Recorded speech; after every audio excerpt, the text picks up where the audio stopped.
Այսօր լրատվականն է Ցայգ մարզային հեռուստաընկերության ուղիղ եթերում տաղավարում աշխատում է Լիլիթ Մուրադյանը, բարև ձեզ, օրվա իրադարձությունները նախակիրճ։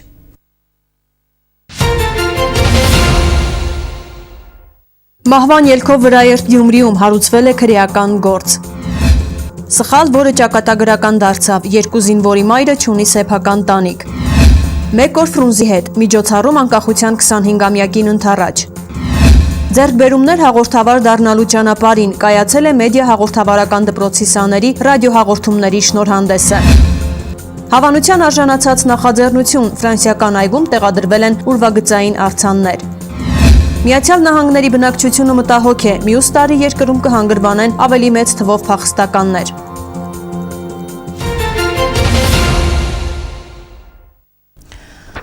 Մահվան ելքով Վրաերթ Գյումրիում սեպտեմբերի 16-ին ժամը 20:30-ի սահմաններում վազ 2107 մակնիշի ավտոմեքենան Տերյան փողոցում Վրաերթի է ենթարկել 1953 թվականին ծնված Վալերիկ Արզումանի Նահապետյանին։ Հետիոտնը տեղում մահացել է։ Դեպքի վայրում աշխատել են ոստիկաններն ու քննիչները, փաստի առթիվ հարուցվել է քրեական գործ, քրեական օրենսգրքի 242-րդ հոդվածի 2-րդ մասի հատկանիշներով։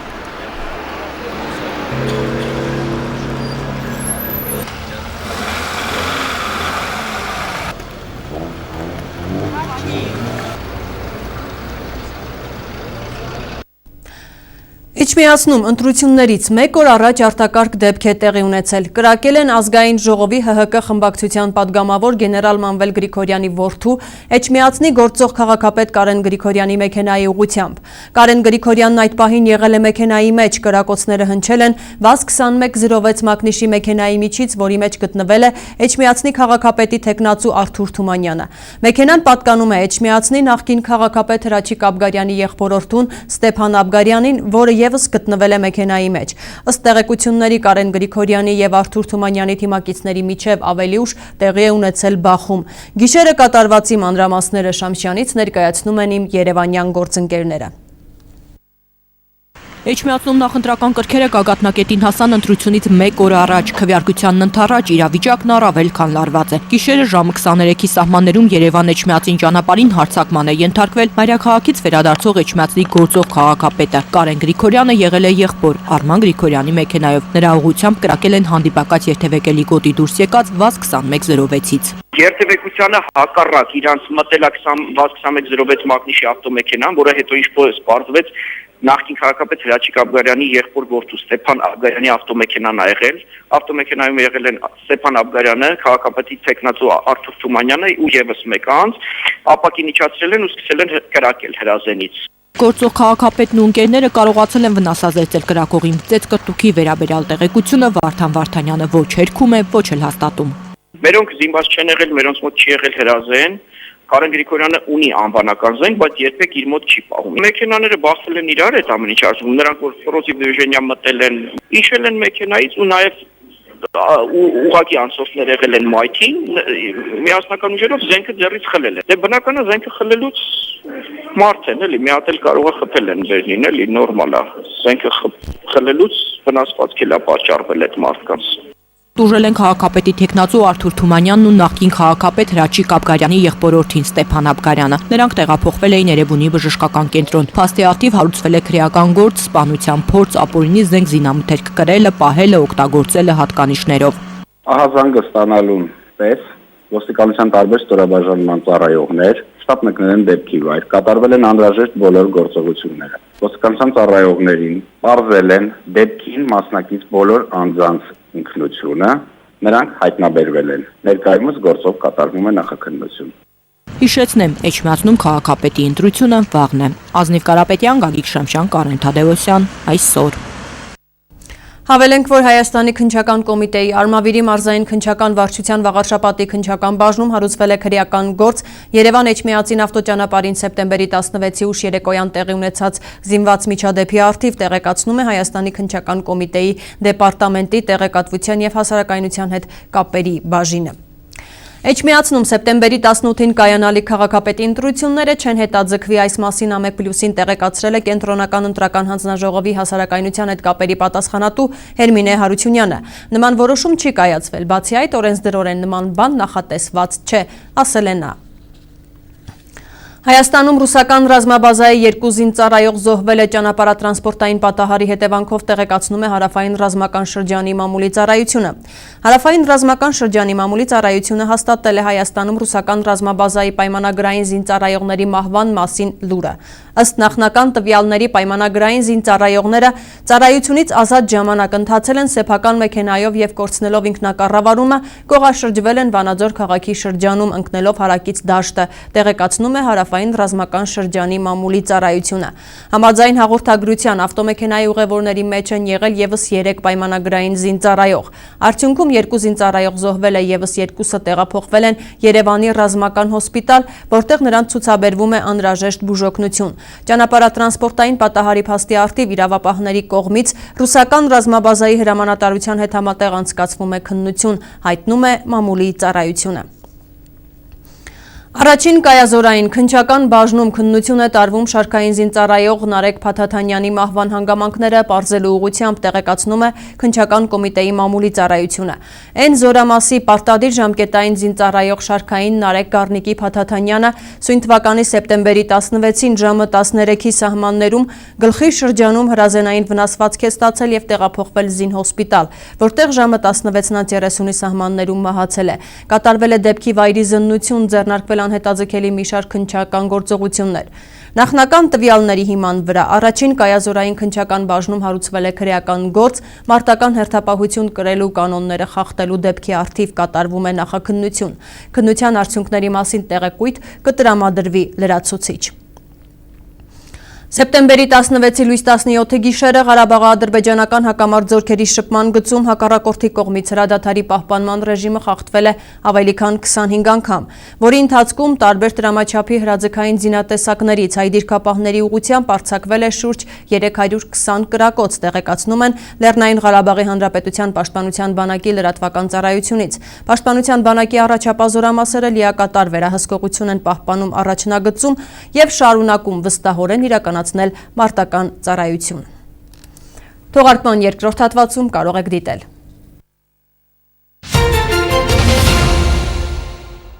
Մեկ օր Ֆրունզի հետ միջոցառում անկախության 25-ամյակին ընդառաջ։ Ձեռքբերումներ հաղորդավար դառնալու ճանապարհին կայացել է մեդիա հաղորդավարական դպրոցի սաների ռադիոհաղորդումների շնորհանդեսը։ Հավանության արժանացած նախաձեռնություն, ֆրանսիական այգում տեղադրվել են ուրվագծային արձաններ։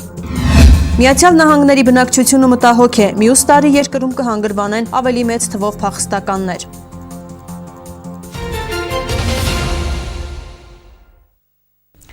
Իսլամական պետություն ահաբեկչական խմբավորման դեմ ուղղված հատուկ գործողությունների ընթացքում Թուրքիայում ձերբակալվել է 24 ահաբեկիչ, ինչպես նաև երկրում ահաբեկչական ակտերը համակարգող Ալի Ալ-Ագալը, հաղորդում է Haber 7 թերթը։ Ըստ թերթի տվյալների ձերբակալված գրոհայիններն ահաբեկչական ակտեր իրականացնելու համար պետք է համակարգողից պայթուցիկ նյութեր ստանային։ Ավելի վաղ հաղորդվել էր, որ Սիրիայում թուրքական օդուժի կողմից Եփրատի Վահան գործողության անցկացման կապակցությամբ Իսլամական պետությունը խոշոր ահաբեկչական ակտեր է նախապատրաստում Թուրքիայում։ Միացյալ Նահանգներում թեժ ընտրապայքարը շարունակվում է։ Դեմոկրատ նախագահի թեկնածու Հիլարի Քլինթոնը թոքերի բորբոքման պատճառով հարկադրաբար հանգստից հետո շարունակում է ընտրապայքարը։ Հանրապետական նախագահի թեկնածու Դոնալդ Թրամփը Նյու Յորքում ելույթի ժամանակ կենտրոնացել է երկրի տնտեսական խնդիրների վրա։ Վերջին տարիներին ԱՄՆ-ի տնտեսությունում նկատվել է գործազրկության անկում եւ միջին աշխատավարձի աճ, սակայն ըստ Թրամփի դեռևս շատ ամերիկացիներ գործազուրկ են։ Հենց հիմա 92 միլիոն ամերիկացիներ կողմ են քաշված եւ չեն հանդիսանում մեր տնտեսության մասը։ Սա անձայն գործազուրկ ամերիկացիների ազգ է։ Նյու Յորքում տնտեսության մասին իր ելույթում Թրամփը խոստացել է 25 միլիոն նոր աշխատատեղեր ստեղծել եւ ապահովել միջին հաշվով 3.5% տնտեսական աճ։ Նա նաեւ քննադատել է միջազգային առևտրի ներկայիս գործարքները։ Այն բանից հետո, ինչ Չինաստանը միացել է առևտրի համաշխարհային կազմակերպությանը, մեր միջին աճի տեմպը նվազել է, հասնելով 2%-ի։ Քլինթոնի առաջադրած փոխնախագահի թեկնածու Թիմ Քեյնը քննադատել է Թրամփի հայացքները երկրի կացության մասին եւ նրա վիրավոր Ամերիկա գիրքը։ Երևի վիրավոր Ամերիկան այն է, ինչ նրան երևում է երկնաքերի իր շքեղ սենյակից։ Իմ կարծիքով մենք աշխատունակ, դրական, հայրենասեր եւ խնդիրներ լուծող ժողովուրդ ենք։ Առողջական խնդիրներից հետո իր առաջին ելույթի ժամանակ Հիլարի Քլինթոնը ցուցադրել է իր մեղմ կողմը։ Ես ուզում եմ մեր երեխաներին ավելի անվտանգ աշխարհ պարգևել։ Ինձ համար դա ամուր դաշնակիցներով, ավելի շատ ընկերներով, ավելի քիչ թշնամիներով եւ ավելի քիչ ատոմային ռումբերով աշխարհն է։ Իր ելույթում Քլինթոնը մեծ ճիգ է գործադրել ամերիկացիներին հավատացնելու համար, որ նա կաշխատի անբարենպաստ պայմաններում հայտնված մարդկանց համար ավելի մեծ հնարավորություններ ստեղծել։ Փախստականների համաշխարհային ճգնաժամի ահաբեկչական հարձակումների հանդեպ վախի եւ նախագահական ընտրությունների տատանումների պատճառով փախստականների վերաբերյալ Միացյալ Նահանգների օրենքը կռվախնձոր է դարձել։ Միացյալ Նահանգների բնակչությանը մտահոգում է, որ մյուս տարի երկրում կհանգրվանեն ավելի մեծ թվով փախստականներ։ Ի տարբերություն Արևմտյան Եվրոպա ուղևորվող այս փախստականների ԱՄՆ-ում հանգրվան փնտրողները պարզապես չեն հայտնվում երկրի ծովափերին։ ԱՄՆ-ում ապաստան ստանալու համար դիմորդները անցնում են մի քանի լուրջ հետաքննությունների միջով։ ԱՄՆ-ի պետդեպարտամենտի փախստականների եւ ներգաղթյալների բյուրոյից Մարկ Սթորելլայի խոսքերով այդ գործընթացը տևում է մոտ 2 տարի։ Միացյալ Նահանգներ մուտք գործող բոլոր խմբերից ամենամանրակրկիտ ստուգումը անցնում են փախստականները։ Սակայն դա այն չէ, ինչ ամերիկացիները լսում են նախագահի թեկնածու Դոնալդ Թրամփից։ Ես լսել եմ, որ մենք հանգրվանելու ենք 200,000 սիրիացիների, ով գիտի, գուցե նրանց մեջ կարող են Դաեշի անդամներ լինել։ Այսպիսի խոսակցությունները ամերիկացիների մոտ վախի զգացողություն են առաջ բերում, սակայն փախստականների վերաբնակեցմամբ զբաղվող ԱՄՆ-ի ամենախոշոր կազմակերպության ղեկավար Լավինիա Լայմանի խոսքերով այդ արտահայտությունները հիմք չունեն։ Սեպտեմբերի 11-ի ահաբեկչության մասնակիցներից ոչ մեկը փախստական չէր։ Փարիզի կամ Միացյալ Նահանգներում ահաբեկչություններ իրականացնողներից ոչ մեկը փախստական չէր։ Սակայն ահաբեկչական հարձակումների հանդեպ վախը ԱՄՆ-ի բնակիչների մոտ Սիրիայից կամ որևէ այլ վայրից փախստականներ ընդունելու դժկամություն է առաջացրել։ Փախստականների հետ աշխատանքից 40 տարիների ընթացքում ես երբեք չեմ տեսել, որ այս հարցն այսքան քաղաքականացված լիներ։ Այն դարձել է ընտրապայքարի բաղկացուցիչ մասը։ Անցած տարի Թրամփը եւ նրա թիմակից շատ հանրապետական կոնգրեսականներ նախագահին կոչ էին անում դադարեցնել փախստականների ընդունումը։ Նախագահ Օբաման անտեսել է այս կոչը եւ արձագանքելով այն հորդորներին, թե Միացյալ Նահանգները բավականաչափ աջակցություն չի տրամադրում փախստականների համաշխարհային ճգնաժամի պայմաններում, իր վարչակազմին կարգադրել է այս տարի ընդունող փախստականների թիվը հասցնել 85,000-ի։ Վարչակազմի տվյալներով մյուս տարի Միացյալ Նահանգները կհանգրվանի 110,000 փախստականների, ինչը վերջին 20 տարիների ամենամեծ թիվն է։ Միացյալ Նահանգներում մեկնարկել է միջոցառումների շարք նվիրված Հայաստանի անկախության 25-ամյակին։ Մեկնարկը տրվել է Լոս Անջելեսում Հայաստանի գլխավոր հյուպատոսարանից։ Նախ ներկայացվել է անկախ Հայաստանի անցած ճանապարհը։ Ազատ անկախ Հայաստան Պաշտոնական մեկնարկ ու պատմական ակնարկ, որից հետո հայկական արմատներ ունեցող լուսանկարիչ Մեթյու Կարանյանը ներկայացրեց իր գիրքը, անկեղծանում է, որ հուզվել է երբ առաջին անգամ եղել է Արևելյան Հայաստանում, պատմում է, որ շրջել է ու լուսանկարահանել այն ամենն, ինչ տեսել է ու զգացել։ Ունենալ ազատ ու անկախ Հայաստան, դա ամենամեծ երազանքն է, որ ես ունեի մանուկ հասակում։ Այդ ժամանակ դա անհնար է, բայց հիմա մենք տեսնում ենք, որ անհնարին ոչինչ չկա։ Այժմ էլ մարդիկ ասում են նույնը Արևելյան Հայաստանի համար, բայց ես հավատացած եմ, որ մի օր մենք կվերադարձնենք մեր պատմական հայրենիքը։ Եվ Մեթյու Կարանյանը եւ գեղանկարչուհի Էլիզաբեթ Շահինյանը Սփյուռքի նախարարության կողմից պարգևատրվեցին Արշին Գորկու անվան մեդալով։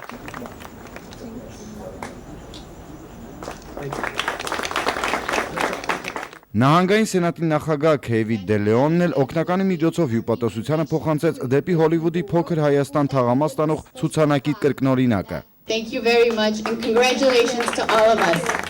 Գլենդելի քաղաքապետ Փոլա Դիվայնն էլ միանալով շնորհավորանքներին խոստովանում է, որ տպավորված է եւ հայերով, եւ Հայաստանով։ Ասում է, հիացած է բնությամբ ու անկեղծանում, որ շատ համեղ են եղել հատկապես հայկական ուտեստները։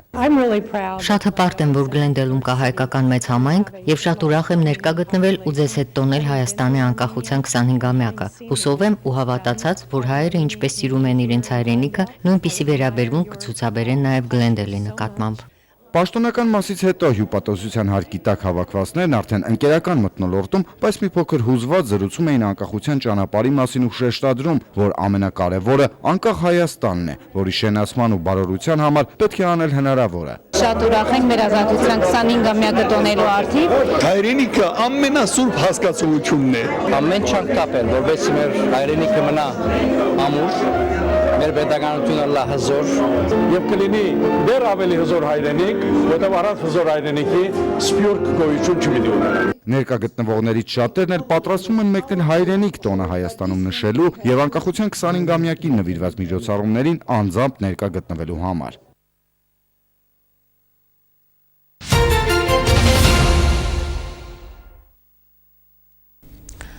Գյումրիում անօթևանության կարգավորման ուղղությամբ ծրագրեր իրականացվում են, սակայն խնդիրն ամբողջությամբ լուծված համարել չի կարելի։ Գյումրեցի Վարդանյանների ընտանիքը 88-ի աղետին բնակարան կորցրել է, անօթևանի կարգավիճակ ստացել, սակայն հերթացուցակներում ընդգրկվել չի հասցրել։ Պատճառն այն է, որ վերջիններս ընդհանրապես չեն ներկայացրել փաստաթղթեր հաշվառման համար։ Ընտանիքը շատ դռներ է թակել, բայց ապարդյուն։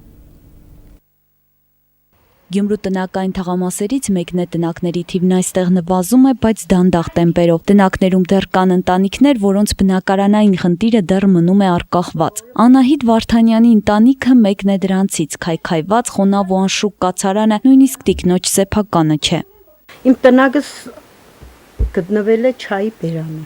ավելի ներքև։ Դե արդեն չայ կշրջեինք, Հեղինե ջան։ Հնար չկաներ, քանդեցի տնակը ու այդ քանդելուց հետո սկսվել է իմ թափառական կյանքիս օրագիրը։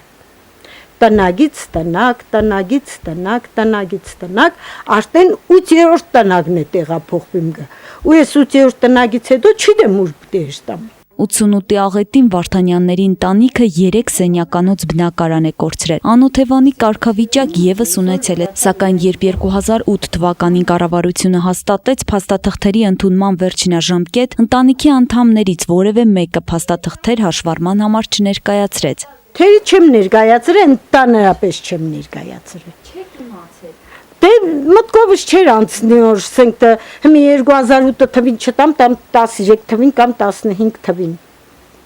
Մտքովս չէր անցնի որ ասենք հեշտացուցակից դուրս կմնա։ Տիկին Անահիտը տարիների ընթացքում շատ կառույցների է դիմել, բազում դռներ թակել, սակայն անօգուտ։ Տնակից տնակ տեղափոխվելով մի կերպ է կարողացել օրվա հացը վաստակել ու մեծացնել 2 արու զավակներին։ Երկու զինվորի մայր, սպես թափառական մնացել եմ։ Ոչ քաղաքապետարանը ընդունելություն կուտա քաղաքապետի մոտը, ոչ մազբեդարանը ընդունելություն կուտա մազբեդի մոտը։ Կերտամ քաղաքապետարան ղրգենգը մազբեդարան կերտամ ղրգենգը քաղաքապետարան։ Ու չի դեմել ուր էշտամ։ Տիկինը 2 զինվորի մայր է, տղաները Հայաստանի Հանրապետության սահմաններն են պաշտպանում։ Ընդամենը 3 ամսից ավագ որդին կզորացրվի։ Հիմա մայրիկին տանջում է այն հարցը, թե որդին որ հասցեում է փնտրելու մորը։ Երեխան չի դե որտեղ պետք է անձի գտնի։ Ինչ հասցեով։ Բնակարան չկա անձի համար։ Ընդունեմ, դիմում չեմ տվել, բնակարան չկա։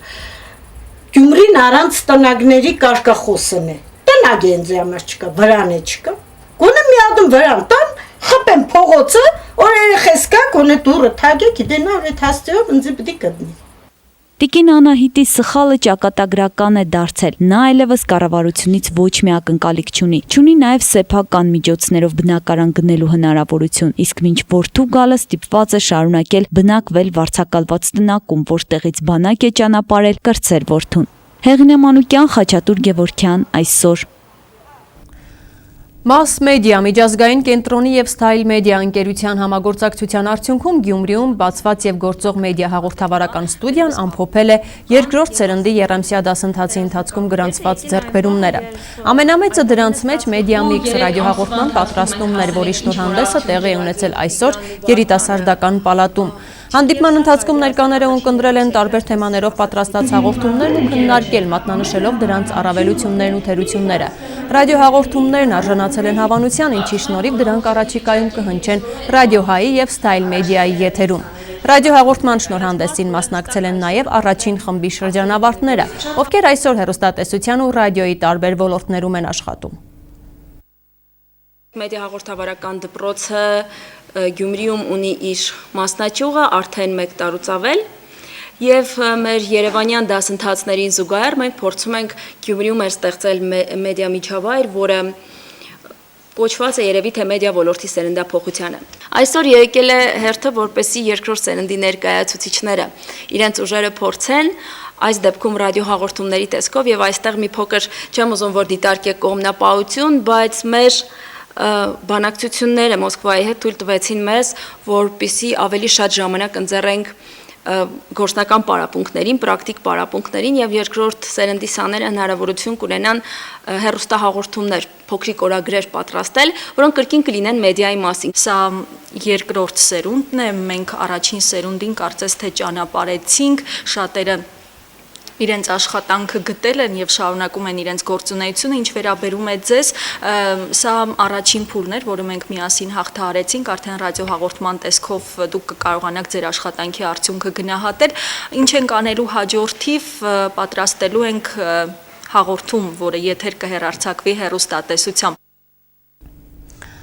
Digital Pomegranate ընկերությունը Հայաստանի անկախության 25-րդ տարեդարձին ընթരാճ վիզիտ Գյումրի տուրիստական նախաձեռնության շրջանակներում այսօր Գյումրիում կազմակերպել է մեկ օր Ֆրունզի հետ խորագիրը կրող փառատոն, նվիրված Մհեր Մկրտչյանին։ Փառատոնի մեկնարկը տրվել է Գյումրու երկաթուղային կայարանից, ուր Երևանից գնացքով Գյումրի էր ժամանել շուրջ 100 երիտասարդ, ինչպես Հայաստանի տարբեր վայրերից, այնպես էլ արտերկրից։ Փառատոնի նպատակն է ստեղծել նախադրյալներ Գյումրիում տուրիզմի զարգացման համար, միաժամանակ մասնակիցներին ներկայացնել անվանի հային, կինոյի եւ թատրոնի մեծ դերասան Մհեր Մկրտչյանին։ Միջոցառման մասնակիցները էքսկուրսավարների ուղեկցությամբ քայլերթով երկաթուղային կայարանից ուղևորվել են Թատերական հրապարակ, այնուհետև այցելել Մհեր Մկրտչյանի հուշատուն թանգարան, որտեղ ծանոթացել են դերասանի կյանքին եւ թանգարանի պատմությանը։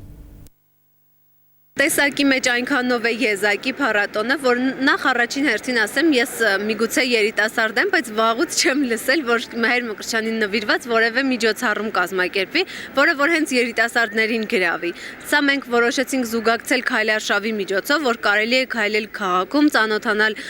պատմամշակութային արժեքներին եւ մեկ առ մեկ ծանոթանալ նաեւ Մհերին առնչվող տարբեր հատվածների եւ վայրերի, օրինակ թատրոնին կամ արձանին, հուշաթանգարանին։ Ընթացքում մասնակիցներին սպասում են բազմաթիվ անակնկալներ, նաև մենք համագործակցել ենք երիտասարդ արվեստագետների հետ, ովքեր որ սթրիթ արտ ոճի մեջ շատ գեղեցիկ ներկայացումներ են պատրաստել Մհերին նվիրված, ունենալու ենք նաև ֆիլմի դիտում։ Եվ առհասարակ միջոցառման կարևորագույն էլեմենտ է հանդիսանում այցելիր Գյումրի կայքի շնորհանդեսը եւ Մհեր Մկրտչյանի հուշաթանգարանի վեբ կայքի շնորհանդեսը։ Քանի որ այս նախաձեռնության շրջանակներում մենք տեխնոլոգիապես փորձեցինք ոտքի կանգնեցնել մշակութային աշխարհը Գյումրիում, սկսելով թանգարաններից, մեր ընկերությունը անվճար կայքեր է տրամադրում թանգարաններին եւ այսուհետ տուրիստները կարող են ինտերնետում փնտրելիս բազմալեզու տարբերակով շատ նյութեր գտնել քաղաքի մասին։ This is my first time in Gyumri. Սա իմ առաջին այցն է Գյումրի եւ շատ ուրախ եմ, որ այստեղ զարգանում է տուրիզմը եւ հատկապես տեխնոլոգիաների միջոցով, որովհետեւ առավոտյան ստուգեցի Գյումրիում քայլարշավ տեխնոլոգիական մոբայլ հավելված է եւ շատ անակնկալի եկա, որ այդպիսի ինֆորմացիա հնարավոր էր գտնել։ Ինձ համար կարեւոր է այն փաստը, թե ինչքան ազդեցիկ կերպար է հայ հասարակության եւ երիտասարդների համար Մհեր Մկրտչյանը, այնպես որ փորձում եմ ինչ-որ ձևով դասեր քաղել այս ամբողջ երևույթից, սկսած միջոցառումից եւ հատկապես որ երիտասարդներն են կազմակերպել։ Էական չէ, ես նրան որպես արվեստագետ ճանաչում եմ թե ոչ, ինձ համար այն ազդեցությունն է եւ այն տպավորությունն է, որ նա փոխանցել է հասարակությանը եւ ինձ թվում է յուրաքանչյուրն էլ կարող է մի բան վերցնել, որպեսզի դա վերածի արժեքի եւ փոխանցի հաջորդ սերունդներին։ Ֆրանսիական այգում տեղադրվել են Ավետիք Իսահակյանի, Մհեր Մկրտչյանի եւ Հովհաննես Շիրազի ուրվագծային արձանները։ Նախաձեռնությունը գյումրեցի երիտասարդներինն է։ World Vision կազմակերպությունը հայտարարել է նորարարական ծրագրերի մրցույթ, երիտասարդներն էլ օգտվելով առիթից մասնակցել են ծրագրին։ Հայաստանի ամբողջ տարածքում չէր եղել նման նախաձեռնություն, ինչի համար էլ ծրագիրն արժանացել է հավանության։ Այսօր տեղի է ունեցել արձանների պաշտոնական բացումը։ Հրապարակի կենտրոնում նաեւ ուրվագծային սիրտ է տեղադրվել։ Այգին գնալով տեսքի է գալիս, մենք քաղաքապետարանի հետ պայմանավորվածություն ունենք համատեղ ուժերով այգին տեսքի բերել եւ հետագա մեր աշխատանքներով նույնիսկ պայմանավորվածություն ունենք բեմ ենք տեղադրելու։ Մեկ սերունդը բավարար չէ, որ գնահատի ինձ ասում էր Ֆրունզը, դեռ կգան բազում սերունդներ, որ կկարողանան արժևորել, թե ով է իսկական մարդը, եւ այս մարդ փիլիսոփայությունը իրոք արժանի է մեծ արվեստագետի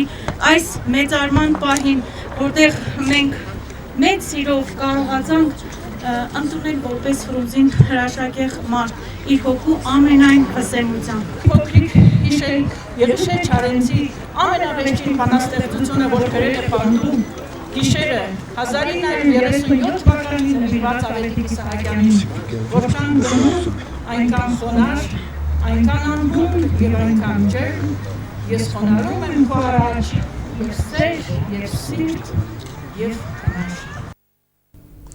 Գյումրիում հերթական խաղահրապարակն է բացվել այս անգամ այգեբաց թաղամասում։ Այն հագեցած է նստարաններով, կարուսելներով եւ փոքրիկների ժամանցն անցկացնելու համար նախատեսված անհրաժեշտ այլ գույքով։ Մարզասերների համար էլ ստեղծվել են հարմար պայմաններ ֆուտբոլով զբաղվելու համար։ Խաղահրապարակի տարածքի մաքրման եւ կառուցման աշխատանքներին մասնակցել են նաեւ թաղի բնակիչները։ Ի հիշատակ 88-ի ավերիչ երկրաշարժի զոհերի կառուցվում է նաեւ փոքրիկ մատուռ, որի հեղինակը հայր եւ որդի Մկրտչյաններն են։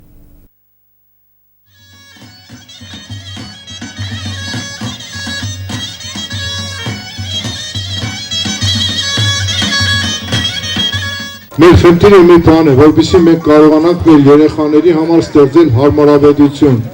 խաղալու, արարելու, սովորելու եւ պարգևել այն ամենը, ինչ մենք ունենք եւ փոխանցել նրանց, որպեսզի մենք կարողանանք ունենալ նաեւ պայծառ լավ ապագա։ Փողոցը բաղկացած է 8 տնից, ինչեւ երկրաշարժը։ Եվ այդ 8 տնից մենք 3 զոհեր ունեցանք երկրաշարժին, որից մեկը իմ քույրս է, 10-րդ դպրոցում զոհվեց։ Ուրեմն այդ կապակցությամբ վաղուց ուրեմն միտում էր սա, որովհետեւ մենք մի փոքր հուշարձան աղբյուր ինչ-որ բան սարքեինք, եւ հետո այդ միտքը ուրեմն դարձավ մատուռ, գումարած նաեւ հուշարձան այդ հուշաղբյուրը, եւ որոշեցի կառուցեմ։ Հիմի կլինի նաեւ Սրբատաշ քարի վրա այդ 3 հոգու զոհվածների անունները, հուշարձան աղբյուրը կլինի։ Մի խոսքով սա հոգու կանչ էր։ Օրվա լրահոսից առանձնացրել էինք այսքանը։ Իրադարձությունների զարգացմանը հետևեք այսօրի դիտանկյունից։ Հաճելի հանգստյան կիրակի եմ ձեզ մաղթում։ Ցտեսություն։